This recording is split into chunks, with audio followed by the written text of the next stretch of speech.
میرا نام رامین ہے۔ چند سال پہلے دانیال سے میری فون پر دوستی ہوئی تھی۔ دانیال بڑا حسین لڑکا تھا۔ چند روز فون کال پر دل بہلانے کے بعد ہم نے ایک دوسرے کو واٹس ایپ پر بات کرنا شروع کر دیا۔ پہلے تو ہم ایک دوسرے کو آڈیو کال کرتے تھے، لیکن پھر ویڈیو کال بھی لطف اندوز ہونے لگے۔ مجھے دانیال سے محبت ہو گئی تھی۔ دانیال ہمارے ہی شہر میں رہتا تھا۔ میں نے دانیال سے ملنے کی ضد کی تو وہ فوراً مان گیا۔ پھر ایک دن ہم ایک ہوٹل میں ملے۔ دانیال میرے لیے پھولوں کا گلدستہ لایا تھا۔ وہ میری تعریفیں کر رہا تھا اور میں اس کی دلکش آنکھیں دیکھ کر مسکرا رہی تھی۔ دانیال سے ملاقات کے بعد میری محبت میں مزید اضافہ ہو گیا۔ ایک روز میں نے دانیال سے سوال کیا کہ اگر تمہارے سامنے دنیا کی حسین ترین لڑکی کھڑی کی جائے اور اس کے مقابلے میں مجھے کھڑا کیا جائے تو تم کس کا انتخاب کرو گے؟ وہ کہنے لگا، میں یقیناً تمہارا ہی انتخاب کروں گا، کیونکہ میں تم سے سچی محبت کرتا ہوں۔ میں اس محبت کو نکاح میں بدل کر پاک کرنا چاہتی تھی۔ میں نے دانیال سے کہا کہ تم مجھ سے شادی کر لو۔ وہ کہنے لگا، پہلے تم 2 سال میرے ساتھ رہو گی، پھر میں تم سے شادی کر لوں گا۔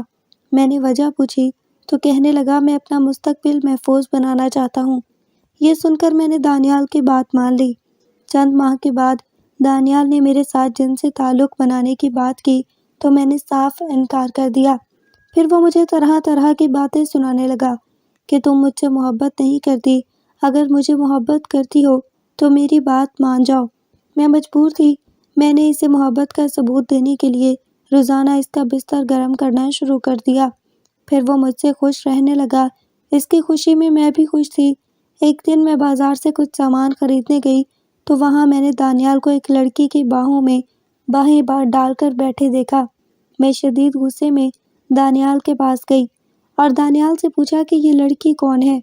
وہ کہنے لگا، بھائی آپ کون ہو؟ میں تو آپ کو نہیں جانتا۔ اس نے اتنا کہا اور وہاں سے اٹھ کر چلا گیا۔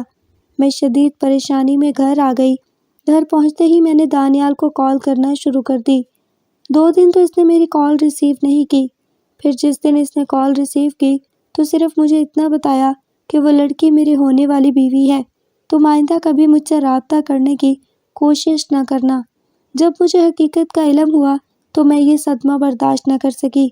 کچھ گھنٹے رونے کے بعد میں نے جان دینے کا فیصلہ کیا اور 2 منزلہ عمارت سے چھلانگ لگا دی، لیکن بدقسمتی سے میں بچ گئی۔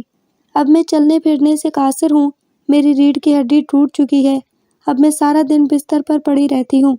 اس کہانی سے یہ سبق ملتا ہے کہ لڑکیوں کو اپنے والدین اور اپنے بھائیوں کی عزت کا خیال رکھنا چاہیے اور شادی سے پہلے کسی کے ساتھ ناجائز تعلقات نہیں بنانے چاہیے۔